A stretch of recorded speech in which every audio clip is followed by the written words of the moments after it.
예수님 마지막 만찬을 마치신 후에 제자들한테 이렇게 말씀해 주셨어요. 너희가 다 나를 버릴 거다. 참 제자들은 지금 예수님하고 같이 좌편에 우편에 앉을 막 그런 감격을 가지고 가고 있는데 이게 무슨 청천벽력 같은 얘기인가요? 이 얘기를 어떻게 받아들일 수 있을까요? 그러자 베드로가 이렇게 이야기를 하기 시작하죠. 같이 읽습니다. 그가 말하되 주여 내가 주와 함께 오게도 죽는 데에도 가기를 각오하였나이다. 이르시되 베드로야 내가 내게 말하노니 오늘 다 굴기 전에 내가 3번 나를 모른다고 부인하리라 하시니라. 베드로는 주님 무슨 말이에요? 버리다니요? 내가 오게도 죽음에도 같이 갈 건데. 그러자 주님이 그런 베드로에게 고맙다 너밖에 없구나 이렇게 이렇게 반응을 해주실 줄 알았는데 웬걸요? 너는 3번 부인할 거야. 베드로는 얼마나 좀 당황했을까요? 그리고 베드로는 이렇게 자신만만할까요? 그리고 그럼 이 얘기를 하는 베드로의 영적인 상태는 어떻을 것 같아요? 여러분 사실 예수님이 이 영적인 그 엄청난 부딪힘을 십자가라고 하는 영적인 그 거대한 그 흐름을 바꿔놓는 이 역사 앞에 기도로 준비를 시켜주시거든요. 겟세마네로 가서 우리 기도하자. 내가 괴롭다. 내가 너무 힘들다. 난 너희들의 기도가 정말 필요해. 그리고 3번이나 깨우시지만 좁니다. 깨워서 기도할 수 없습니다. 여러분 제자들은 피곤해서 눈이 막 피곤이 가득했다라고 돼 있거든요. 그러면 여러분 늘 예수님과 제자들은 함께 했잖아요. 제자들만 피곤하지 않죠. 에너지를 썼으면 같이 썼겠죠. 그럼 예수님도 피곤한 거죠. 그런데 왜 예수님은 땀방울이 핏방울이 되도록 기도했을까요? 이유는 한 가지예요. 간절하니까 그래요. 여러분 기도는요 간절해야 나와요. 정말 기도가 아니면 안 돼요 라는 그 간절함 때문에 이 새벽을 깨우는 거고요. 밥을 굶어가면서 기도하는 거고요. 일부러 찬바람 맞아가면서 그냥 무릎 꿇고 기도하는 거예요. 간절하니까 그래요. 왜 기도가 안 되냐고요? 간절함이 없어서 그래요. 간절하면 하지 말래도 기도의 자리로 가게 돼 있어요. 여러분 수술실 들어갔는데 할 수 있는 건 기도밖에 없어요. 여러분 내가 간절하지 않기 때문에 그래요. 제자들은 간절하지 않았어요. 그래서 기도할 수가 없는 거예요. 주님은 앞에 펼쳐질 것이 무엇인지 아시기 때문에 그 간절함이 있으신 거죠. 그러면서 이 십자가 앞에 둔 어마어마한 여자의 후손이 뱀의 머리를 밟겠다라고 하는 모든 영적 흐름을 다 바꿔버리는 이 역사 앞에 또 사단의 역사도 있었다라는 것을 또 알고 계신 거죠. 같이 읽죠. 시몬아 보라 사단이 너희를 밀가부르듯 하려고 요구하였으나 그러나 내가 너를 위하여 내 믿음이 떨어지지 않기를 기도하였노니 그랬어요. 사단의 역사가 있다라는 거예요. 영적 전쟁 없이 어떻게 하나님의 구원의 역사를 일으킬 수 있겠어요? 그러나 베드로는요 영적 전쟁, 기도 이런 거 필요 없다는 거예요. 나 정도면 할 수 있어. 나 정도면 할 수 있어. 이 자신감이 넘쳐나 있어요.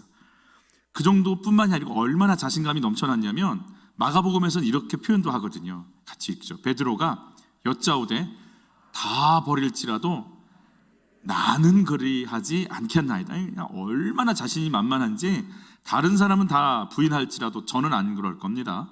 그 자신감이 베드로 안에 있는 거죠. 그래서 그랬을까요? 다른 제자들은 도망가도 베드로는 칼을 빼들고 대제사장의 종 말고의 귀를 자르기도 하죠. 그만큼 뭔가 있긴 했었어요. 그러나 결국 베드로가 예수님을 온전히 쫓아갈 수 있는가?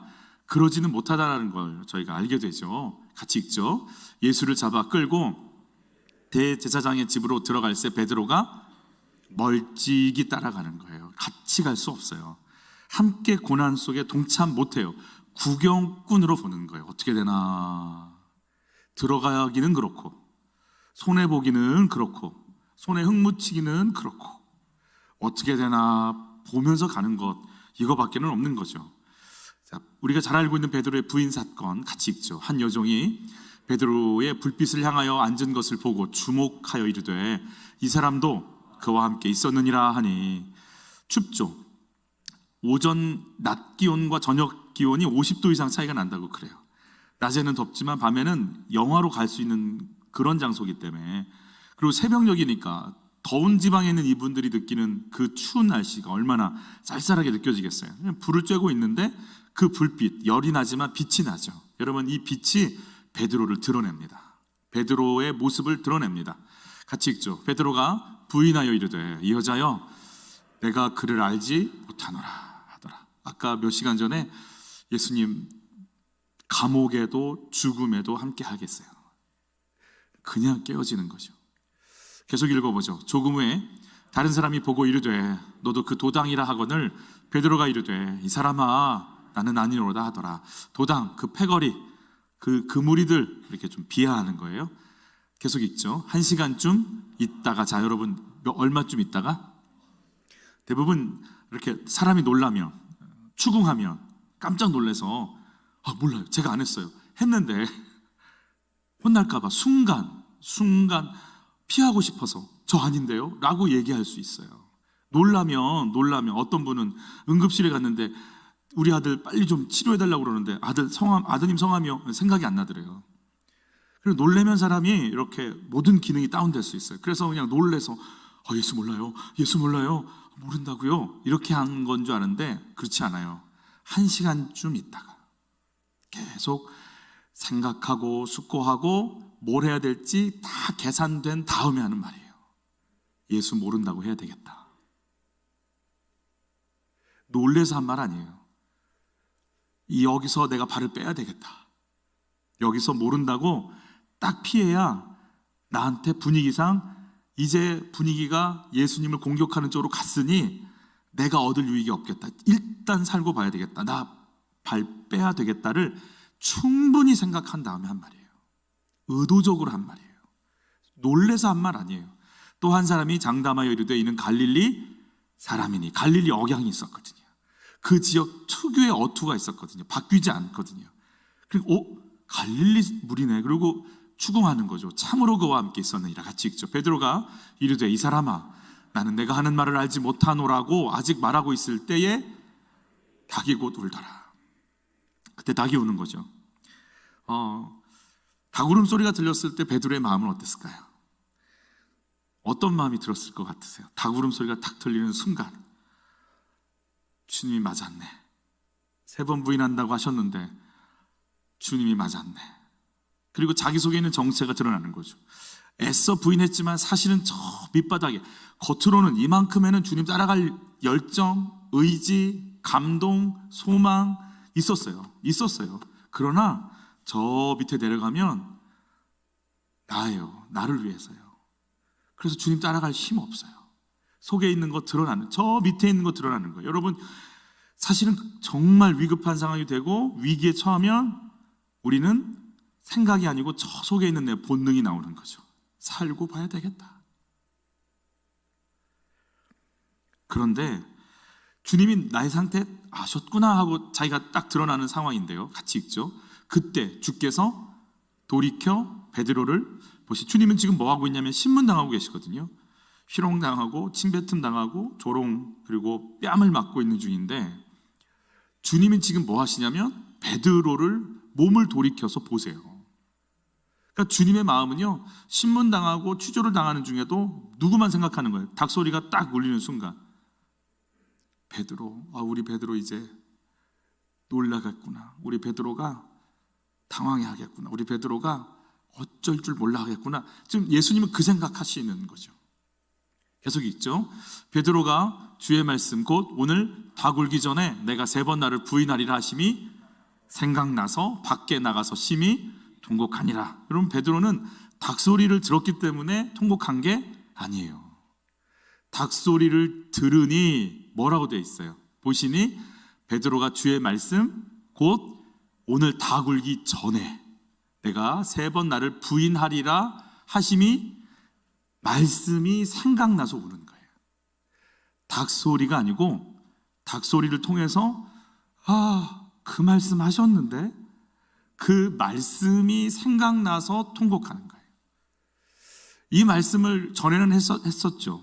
너 그럴 거야. 그러나 그때는요, 이 말씀이 가당치도 않은 말씀이었고요, 의미가 없었고요, 나를 뭘로 보고 이렇게 얘기하는 거야? 내가 밀어버리고 싶은 말이었고요. 뭐야? 제자들 앞에서 지금 나한테 이렇게 하면 어떻게 돼? 정말 기분 상하는 말씀이었고요. 그냥 그 말을 하는 예수님이 미웠고요. 나를 이 정도밖에 인정 안 하나? 이런 막 섭섭함이 올라왔어요. 똑같은 말씀인데 예수님과 베드로인데, 그러나 몇 시간 뒤에 이 말씀은요, 베드로를 뒤집어 버려요. 한평생 가슴 아파하며 사는 거예요. 전설에 의하면 베드로는 닭만 울면 울었대잖아요. 그래서 카톨릭 보면 어때요? 십자가 아래 닭 모양이 있잖아요. 풍향계가. 한평생 닭고기를 먹었을까 안 먹었을까 모르겠어요. 예수님이 베드로를 쳐다보실 때 눈빛은 어떠셨을까요? 어떤 음식하는 방송을 보니까 요즘은 마스크를 쓰고 손님들을 대하기 때문에 표정으로 이렇게 손님들에게 자기를 드러낼 수 없기 때문에 눈빛으로 손님들에게 메시지를 전달해야 된다는 거예요. 여러분, 그 눈빛에서 나오는 게 있잖아요. 사실은 눈빛을 보면, 그래서 예수님은 그 눈빛으로 메시지를 던지세요. 뭐라고 던졌을 것 같으세요? 아휴, 그럴 줄 알았어. 이런 눈빛이었으면 베드로는 예수님께 못 와요.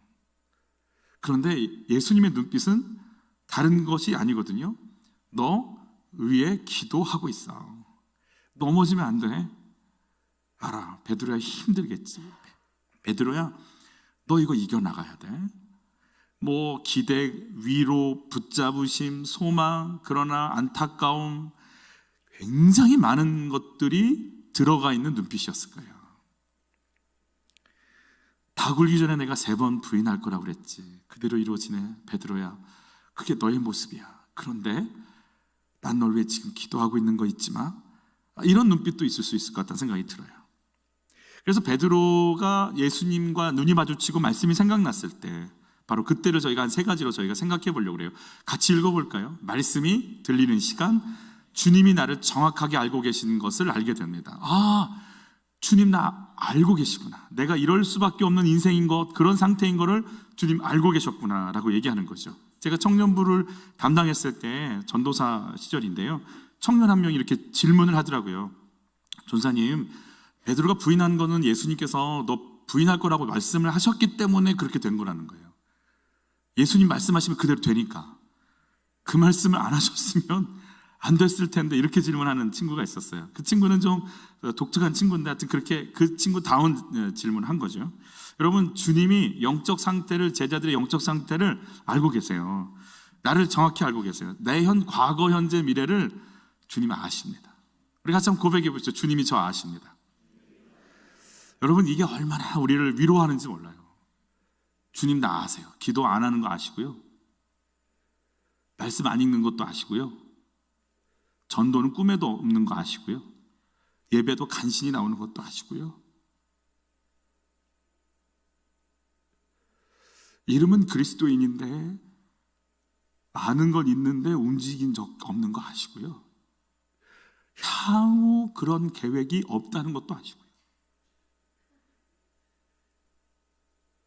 그냥 이 정도 해주면, 코로나 때 예배 나와주면 된 거지 뭐라고 모든 걸 거기서 이렇게 딜하고 싶은 마음이 있는 것도 아시고, 급하면 좀 기도는 할 수 있었을지 모르겠지만 그렇게 주님하고 그런 것도 아세요. 너희가 기도할 때 너희가 뭐가 있어야 할지 아시는 그분께 구하라고 그랬어요. 여러분, 주님이 우리 정확하게 아세요. 어떤 상태인지 아시고요, 내가 어떤 삶을 갈지 아세요. 이 정도 영적 상태면 아세요. 주님이 겟세마네 동산에서 기도 못하는 제자들 아세요. 그들의 모습 봤잖아요. 그리고 지금 그들의 계속 예루살렘을 향해 가실 때마다 제자들이 계속 논쟁하고 있는 게 뭐냐면, 누가 크냐예요. 누가 우편에 앉고 좌편에 앉고 누구 몇 번째 앉을 거냐, 그런 거예요. 굉장히 민감해요. 그래서 여러분, 마지막 우리 6월절 식사 자리에서 제자들이 발 씻으려고 일어난 사람 없잖아요. 여러분, 그 중에서 순간 발 씻겠다고 일어나는 순간 그 사람 몇 번째가 되는 거예요? 12번째가 되는 거예요. 가장 낮은 하인이 발을 씻겨주는 거니까. 그러면 여러분, 아버님이 재산이 좀 많으신 분들은 느끼셨겠지만 형제가 한 3명, 4명 되는데 아버님의 유산이 있어요. 그 중에서 말 한마디 잘못하면 건물 하나가 내게 안 와요. 민감하지 않겠어요? 긴장감이 하나도 없는 걸 보니까 여러분은 굉장히 형제들끼리 우애가 좋았다라는 걸 알 수 있는 거죠. 형제들이 우애가 좋다는 건 아버님이 남길 유산이 없다는 거죠. 할렐루야. 저희 할아버님 돌아가셨을 때도 그렇게 우애가 좋더라고요. 없어요. 그냥 아무것도 없어요. 기가 막히더라고요. 여러분, 남길 게 많으면 민감해요. 100만 원, 500만 원 심각하죠. 1000만 원, 2000만 원, 1억, 2억 얼마나 민감하겠어요. 여러분, 여기서 주님은 왕 될 걸 믿고 있고요.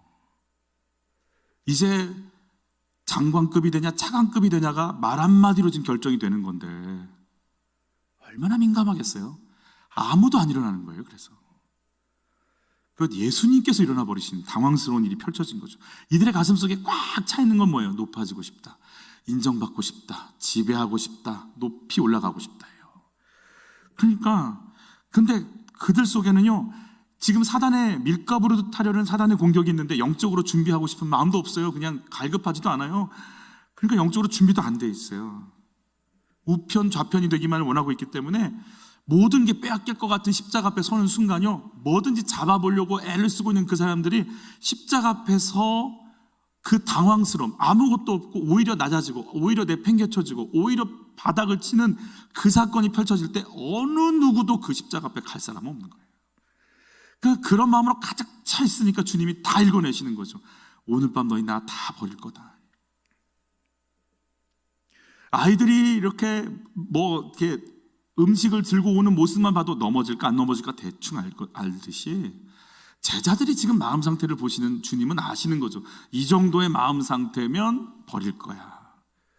이 정도 믿음이면 교회에 이런 어려움이 오면 이게 다 계산이 나오는 거예요. 그래서 중요한 거는 물어보죠. 주님은 이렇게 제자들이 무너지고 도망가고 흩어질 걸 아시죠. 아시면서 겟세마네로 부르시고 아시면서 마지막 만찬으로 부르시고 아시면서 내가 너를 끝까지 사랑한다고 하시는 거죠. 모르실까요? 정확히 아시죠. 중요한 사실은 주님은 완벽한 자를 불러서 쓰시는 게 아니다라는 거죠. 우리 한번 같이 읽어볼까요? 또 미리 정하신 그들을 또한 부르시고 부르신 그들을 또한 의롭다 하시고 의롭다 하신 그들을 또한 영화롭게 하는 과정 속으로 부르셨지, 그냥 그야말로 모든 걸 퍼펙트한 실력을 갖춘 자로 우리를 부르신 적이 없으세요. 같이 한번 또 읽어볼까요? 성령이 너희에게 내리시면 너희는 능력을 받고 예루살렘과 온 유대와 사마리아에서 그리고 마침내 땅끝에까지 이르러 내 증인이 될 것이다, 이렇게 돼 있어요. 증인이 될 것이다예요. 여러분, 성령께서 임하시면 복음 전하러 나가는 줄 아시죠? 사도행전을 읽어보세요. 이방인에게 복음 전하는 것 자체를 받아들이질 못해요. 그래서 특별조사 진상위원회를 세팅하잖아요. 그래서 파송해서 왜 이방인에게 성령이 오셨지? 아니, 예수님께서 이방인에게 가라고, 온 세상에게 가라고 했지만 갈 마음 없어요. 갈 그릇 안 돼요. 갈 소망 없어요. 성령이 오셔도요, 자기들끼리 나눠 먹고 가난한 자가 없어서 풍성해도요, 이방인 품을 마음 없어요. 그들을 변화시켜가는 주님의 역사가 남아있음을 보여주시는 거죠. 증인이 될 것이라는 거예요. 증인으로 안 살아요. 그런데 주님은 믿어요. 증인으로 계속 만들고 계신 중인 거예요. 과정 속에 우리를 부르세요. 그래, 여러분, 예수님께서 성령이 임하셔서 그런 말씀이 있을 수 있잖아요. 성령이 임하시면 사람이 확 변하잖아요, 어쩔 때. 그래서 막 복음 들고 막 나갈 수 있으니까 성령 바로 임하시면 좋겠다. 예수님 성령 임하실 때 제자들도 확 불러다가 성령 쫙 임하게 해서 가라, 그럼 얼마나 좋을까. 3년 반 동안 예수님 제자들과 말도 안 통하고요, 무슨 말하면 엉뚱한 말 하고요, 계속 주고받지만 답답하고요, 그 시간을 보내요. 왜요? 과정이니까 그래요.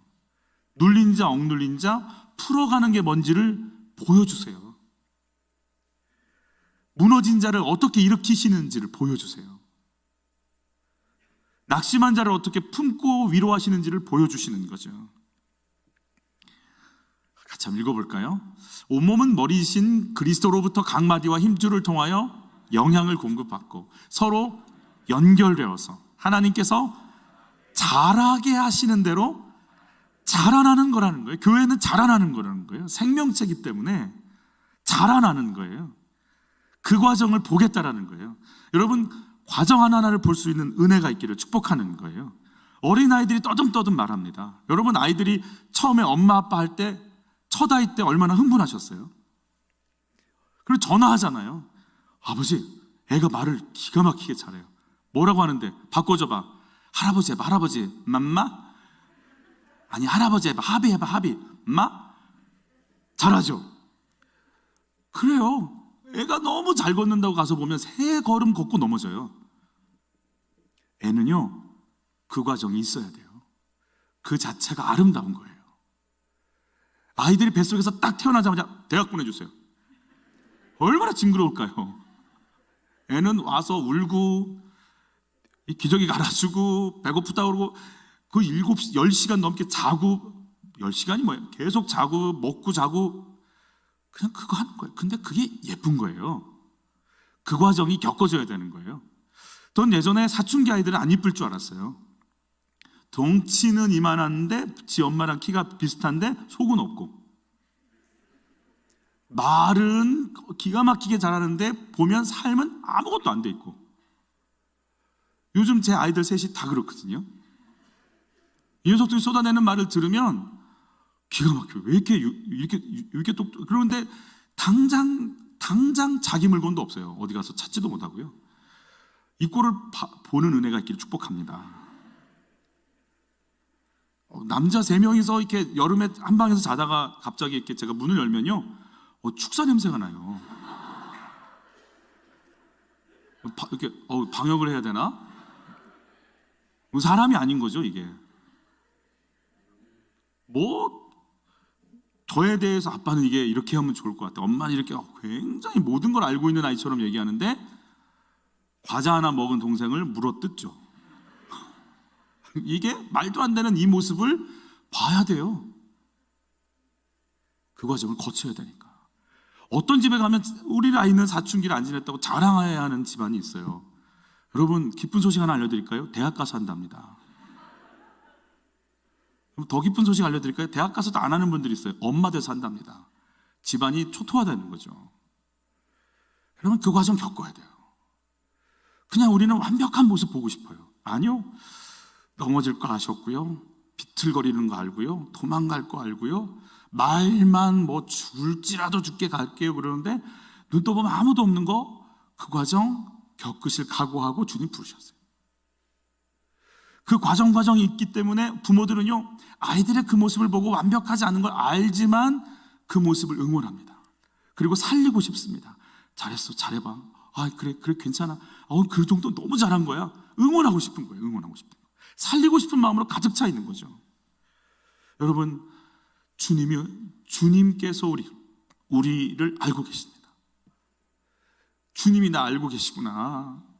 주님이 나 알고 계시구나. 그 순간 뭐가 들린다고요? 말씀이 들리는 거예요. 두 번째, 같이 읽어볼까요? 말씀이 들리는 시간, 자신을 기대하고 싶지 않습니다. 여러분, 베드로가 닭이 울고 예수님이 자기를 쳐다보시는 순간 자기에 대한 평가가 어떨 것 같으세요? 정말 싫지 않겠어요? 넌 뭐냐? 그럼 나 지금까지 한 말은 다 가짜네. 막 부르르 뛰면서 목에 핏줄을 세고 침을 튀겨가면서 나는 절대로 주님 따라갈 겁니다. 이렇게 얘기했던 나는 가짜네. 맞아요, 가짜예요. 그냥 내가 너무 싫은 거예요. 내가 너무너무 싫은 거예요. 그냥 내 몸이 막 없어졌으면 좋겠고, 그냥 내 존재가 막 가루가 됐으면 좋겠어요. 막 베드로가 그랬을 거예요. 몸부림을 쳤을 거예요. 여러분, 내가 싫고 너무너무 싫어지는 이 통곡의 시간을 거쳐야 우리 육이 무너지고 영이 살아요. 그냥 자신감 하나로 베드로는 살잖아요. 근데 그 자신감이 박살이 나는 걸 경험해야 나를 향한 자존감, 하나님이 나를 보시는 그 영적인 부유함, 하나님이 나를 보는 하나님의 계획, 섭리로 나를 보기 시작해요. 내 힘으로 살아가는 자가 아니라 이제부터 하나님의 힘으로 살아가는 게 뭔지를 눈을 뜨기 시작해요. 박살이 나봐야 알아요. 내가 아니구나. 한 전도사님이 그랬대요. 아침에 오전에 자기 구역 식구들과 함께 놀러를 갔대요. 차를 빌려서 나들이를 가서 너무너무 행복했대요. 그냥 충만 그 자체였대요. 막 기도하고 찬양하고 놀고 사진 찍고 밥 먹고 행복해하고 깔깔깔 웃고. 그리고 전도사님이 그랬대요. 그 담당 교구 전도사님께서 오늘 저녁에 우리 수요 찬양 우리 교구니까 다 나오세요. 그냥 차가 떠나가도록 네 그랬다는 거예요. 수요예배 왔더니 한 명도 안 나왔대요. 그때 알았대요. 다짐, 결단, 응집력으로 주의 일을 하는 거 아니구나. 주의 일은 기도하지 않으면 안 되는 거구나. 저 사람이 나 아니까, 저 사람은 나 도와줄 거니까 그 계산으로 되는 거 아니구나. 내가 기도하지 않았다. 주의 은혜가 와야 주의 일이 되는 거구나. 여러분, 내가 계획한 자신감이 팍하니 깨질 때 뭐지? 이건 뭐야? 내가 믿고 의지했던 게 뻑하니 깨질 때 도대체 나는 뭐지를 생각하면서 나를 있게 하시는 주님을 만나는 은혜가 있는 것이죠. 모세의 삶을 보면 우리 출애굽기 때 같이 배웠죠. 모세가 40세까지 가득 찼던 고백 따라서 하시오. 나는 할 수 있다. 할 수 있었어요. 그냥 막 능력이 있었어요. 그 능력 어느 정도까지 자신감이 넘쳐났고 막 뜨거움이 있었냐면 애굽의 왕자로 사는 것보다 이스라엘의 노예로 살아가기를 기꺼이 선택하면서 고난 속으로 훅 들어가잖아요. 내가 그래도 이들을 날 따라올 거라는 막 자신감이 있었다고요. 그 모습이 어땠는지 한번 보도록 할까요? 같이 읽어볼까요? 그런데 어느 날 모세는 자기 동족 하나가 이집트 사람에게 억울하게 학대당하는 것을 보고는 동족의 편을 들어 싸우다가 그만 그 이집트 사람을 죽이고 말았습니다. 모세는 자기가 이스라엘 사람을 도우라고 하나님께서 보낸 사람이라는 것을 동족들이 알아주기를 바라는 마음이었어요. 내가 이제 이렇게 했으니 양 이스라엘 민족 200만은 나를 막 지도자로 여기면서 모세 하면서 막 따라올 거야, 이런 자신감이 있었어요. 그런데 이게 웬일이죠? 같이 읽죠. 이스라엘 사람들은 그 사실을 전혀 인정하지 않았어요. 우리가 이런 시간을 겪어야 될까요? 겪게 돼요. 투자했는데, 애 키웠는데, 믿고 결혼했는데 이런 일이 벌어져요. 이런 일이 벌어지냐고요? 이런 일 속에 사시잖아요. 통곡이 나오는 거예요. 뭐지? 여러분, 모세가 40세에서 80세 광야 생활하면서 어떤 고백을 하냐? 저를 따라서 하시오. 나는 할 수 없다. 그 떨어짐이 너무 컸기 때문에 더 힘들었을 것 같아요. 양치는 사람. 이드로의 양을 쳤다니까 자기 양도 없어요. 돈도 없고 나이는 들었고 아는 사람도 없고 군대도 없어요. 자기 힘으로 가졌던 배웠던 애굽의 학식, 언어, 정치, 리더십, 행정 어떤 것도 나를 아무것도 할 수 없다는 걸 알아요. 그저 양치는 거예요. 나는 아무것도 아니네. 그러고 사는 거죠. 같이 읽어보죠. 모세가 이 말 때문에 도주하여 미디안 땅에서 나그네 되어 거기서 아들 둘을 낳으니라. 그냥 도주한 삶이에요. 도망자예요. 그게 다예요. 그런데 주님이 모세를 떨기나무에서 부르세요. 너 가. 내가 왜 가요? 너 가. 그 다음부터 따라서 하시죠. 모세가 81세부터 120세까지의 삶이에요. 절 따라서 하시죠. 나는 할 수 없지만 주님이 하시면 됩니다. 이제 주님이 나타나기 시작하는 삶이 열리는 거죠. 여러분, 바울이 아테네에서 소피스트들하고 철학자들하고 복음을 논했어요. 바울도 공부한 사람이니까 논증, 이론, 철학 이런 걸로 이제 복음을 전했는데 해보니까 열매가 별로 없었어요. 그걸 아니까 이제 뭐 하기 시작하냐면 그 다음 코스인 고린도에 왔을 때 자기 심정이 어땠는지 고린도 전서 속에 당시 고린도에 왔을 때의 바울의 마음을 이렇게 기록을 했어요. 같이 읽어보죠. 내가 여러분과 함께 있을 때에 나는 약하였으며 두려워하였으며 무척 떨었습니다. 지금 바울과 좀 안 맞죠. 강의 위험, 강도의 위험, 칼의 위험, 도적의 위험. 40에 하나가만 매를 맞고 다녀도 1차, 2차, 3차 복음 전하러 로마로 진격해 가던 사람인데 약하고 두렵고 떨었대요. 왜 그랬을까? 계속 있죠. 나의 말과 나의 설교는 지혜에서 나온 그럴듯한 말로 한 것이 아니라 성령의 능력이 나타낸 증거로 한 것입니다. 그것은 여러분의 믿음이 사람의 지혜에 바탕을 두지 않고 하나님의 능력에 바탕을 두게 하려는 것이었습니다. 이제 내가 알고 있는 것 다 동원해도 안 되는 거구나. 성령께서 해주시지 않으면 안 되는 거구나. 그래서 제가 늘 경험하고 있는 거죠. 예전에 일부 때 설교를 했는데 뭐가 이렇게 반응이 오시는 것 같고 좋은 것 같았다. 그래서 감사해가지고 다 이뤘다. 이런 마음으로 2부를 들어가는 거죠. 2부에 들어가서 축이 뭔지를 배우는 거죠. 3부 때 그 최채심 몸과 마음으로 올라왔을 때 주께서 긍휼도 베푸시고요. 여러분 달라요. 매 순간 주의 은혜가 아니면 아닌 거예요. 여러분 자신 없어라 하는 말이 아니에요. 우리의 자신감은 주님이 되시기를 바라요. 내가 주님과 끊어지면 나는 끝난다. 잘 돼도 잘 될 때 넘어질까 조심하랬어요. 잘 될 때 기도 제일 안 해요. 잘 될 때 하나님 안 찾아요. 그래서 잘 되면 그 다음은 넘어지는 거예요. 중요한 건 주님을 붙잡느냐예요. 자신감으로 사는 게 아니라 내가 주님으로 살고 있느냐를 볼 수 있는 눈이 열려야 되는 거예요. 베드로 준비 하나도 안 됐어요. 제자들 주님으로 살려는 마음 하나도 없어요. 그 속에 높아지고 싶은 나밖에는 가득 차지 않으니까 풍낙엽인 거예요. 우리 세 번째 같이 한번 읽어볼까요?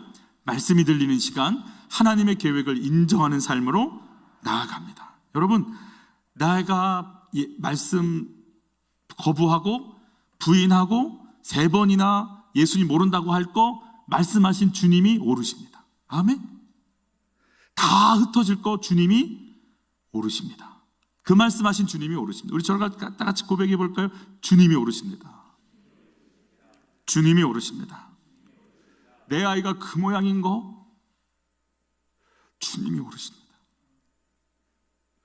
내 남편이 그 상태인 거 주님이 오르십니다. 제가 물어볼게요. 여러분 혹시 억울한 일 당해보신 적 있으세요?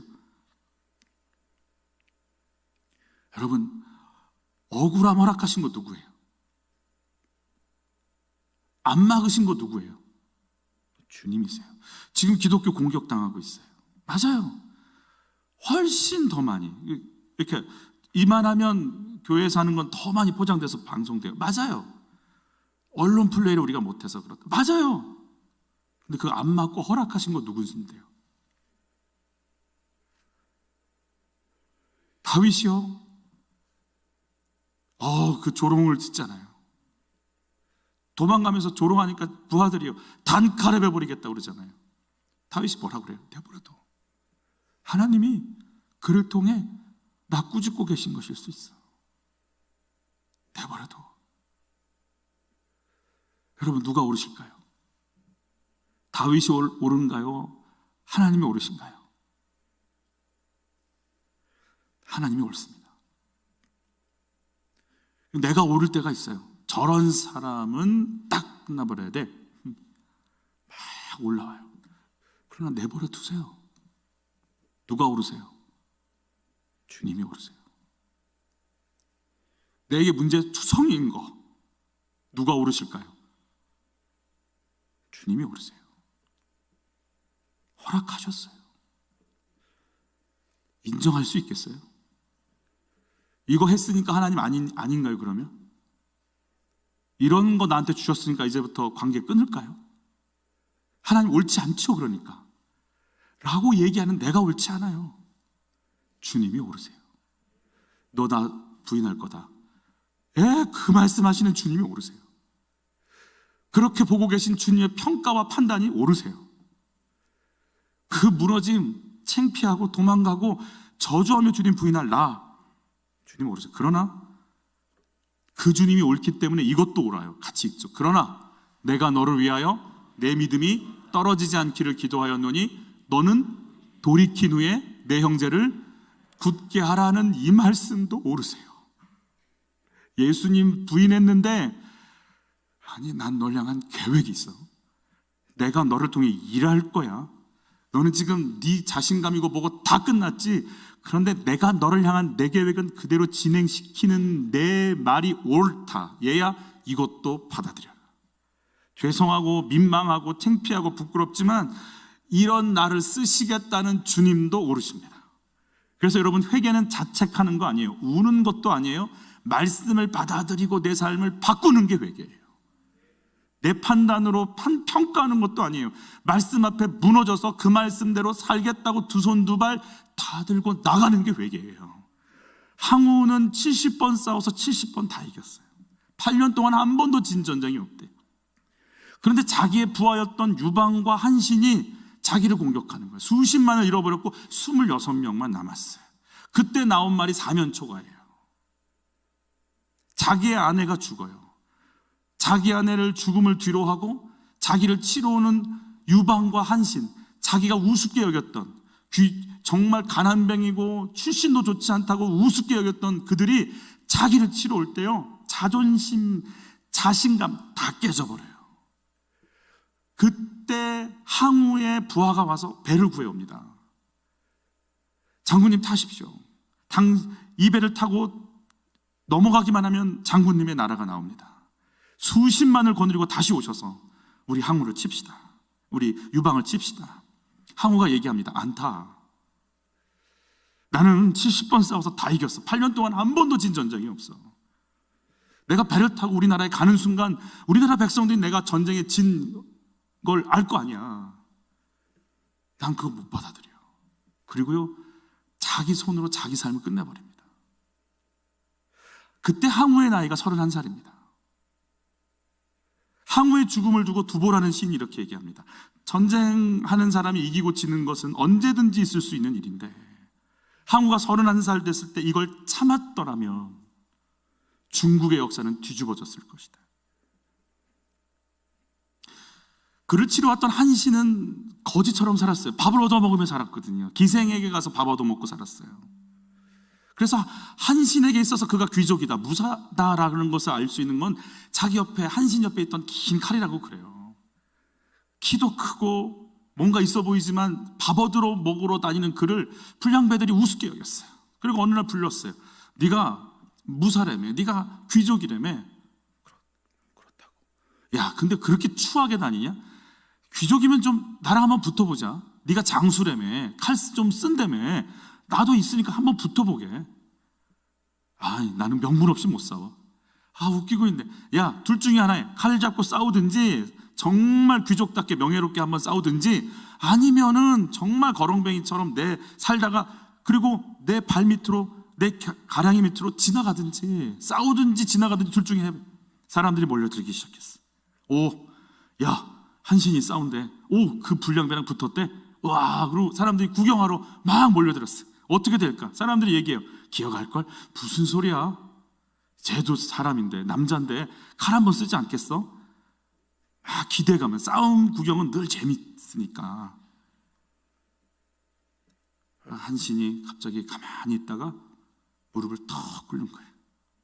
그리고 기어서 불량배 가랑이 밑으로 지나갔어. 사람들이 손가락질을 하고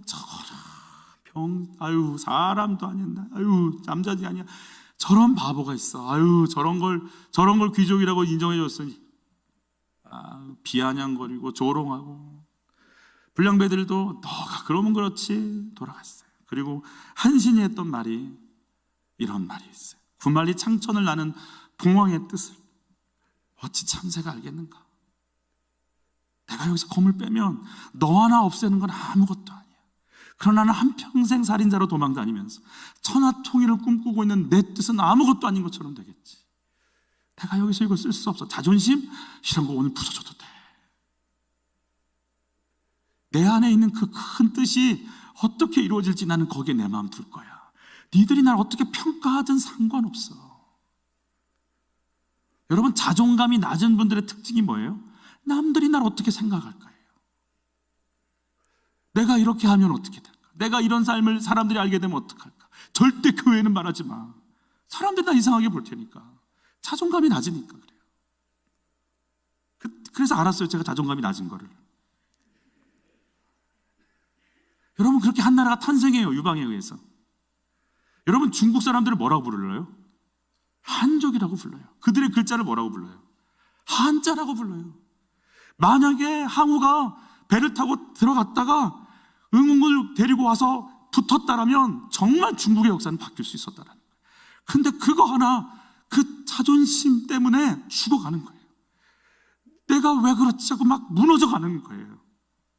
여러분, 나중에 한씨는 자기를 그렇게 우습게 여겼던 그 불량백에 찾아가고요, 그 지역에 찾아갑니다. 왕이 돼서 찾아갑니다.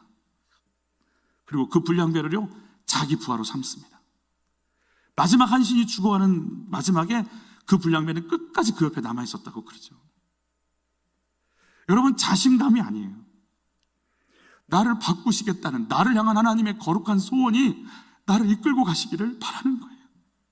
모세는 자신감 다 깨져버렸어요. 그런데 내가 너랑 함께 하겠다, 내 말을 네 입에 넣어주겠다, 내가 너랑 함께 갈 테니 가자라는 하나님이 함께하는 존재감으로 다시 일어나기 시작하는 거예요.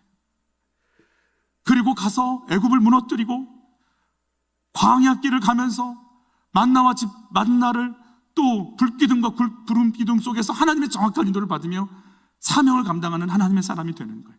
모세오경을 쓰는 거예요. 성경의 5분의 1을 기록하는 자가 되는 거예요. 그는 하나님과 얼굴과 얼굴을 대하며 친구같이 대했다고 돼 있어요. 주님의 말씀이 들리는 사람이에요. 예수 이름으로 축복해요. 여러분, 자존심을 뛰어넘어서, 자신감을 뛰어넘어서 그 속에 주의 말씀이 여러분을 붙잡고 끌어가는 삶이 열리길 축복하는 거예요.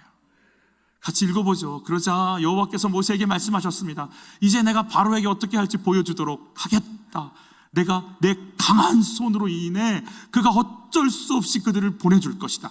내 강한 손으로 인해 그가 어쩔 수 없이 그들을 자기 나라에 내보내게 될 것이다.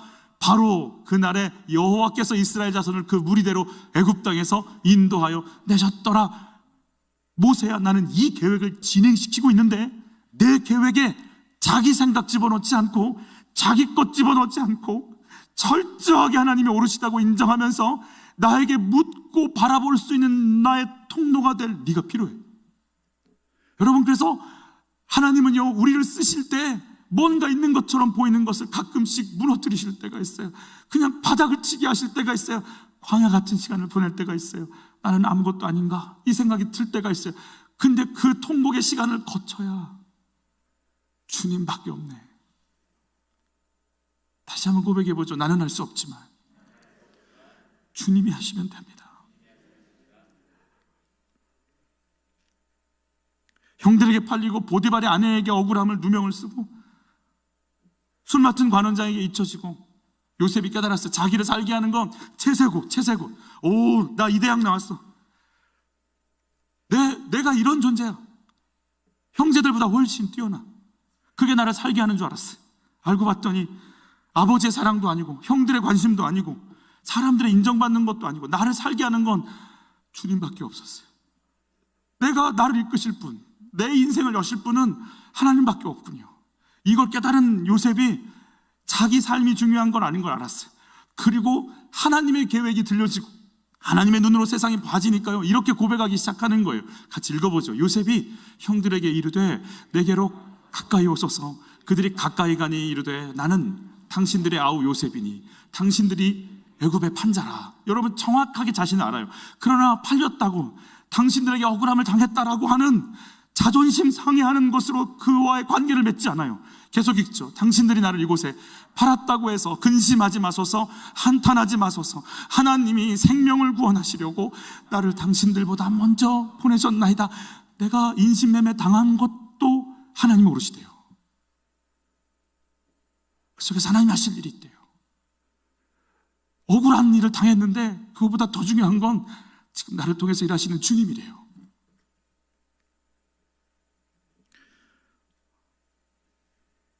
종교개혁이 한창일 때 누가 루터에게 물었어요. 두렵지 않으시냐고. 당신은 이 영적 전쟁을 어떻게 이겨나가시냐고.